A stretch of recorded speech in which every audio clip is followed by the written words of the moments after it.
Actually பார்த்திங்கன்னா இதோட mechanism வந்து இந்த இடத்தோட முடிஞ்சிருது. இதே நம்ம சைக்கிள் ஓட்டினோம்னு வச்சுக்கோங்களேன், அது செயினில் ஃபுல்லாக பவர் கொடுத்து அந்த செயினை திருப்பி நம்ம இது பண்ணணும்.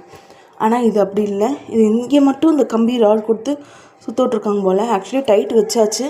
வச்சுமே பார்த்திங்கன்னா இந்த திருப்பி லூஸ் ஆகுது. ஒரு 10 மினிட்ஸ் மேலே ஓட்டினா லூஸ் ஆகுது.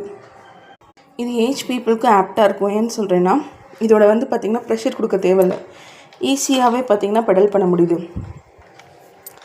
இதே நம்ம சைக்கிள் பார்த்திங்கன்னு வச்சுக்கோங்களேன், நமக்கு அந்த செயினுக்கு ஃபுல்லாக ரொட்டேஷன் வரப்போ நம்மளோட ஃபோர்ஸ் கொஞ்சம் ஜாஸ்தியாக இருக்கும்.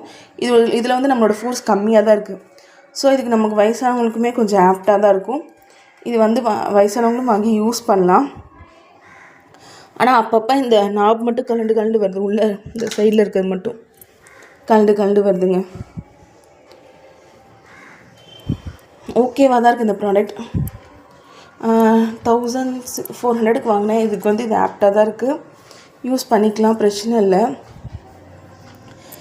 லைஃப் டைம் வந்து பார்த்திங்கன்னா இப்போ நான் வாங்கி யூஸ் பண்ணி நான் உங்கள்கிட்ட சொல்கிறேன். இதோட லைஃப் ஓரளவு உழைக்க தான் செய்யுது. ஏற்கனவே இதை பற்றி வீடியோ ஏற்கனவே போட்டிருப்பேன்.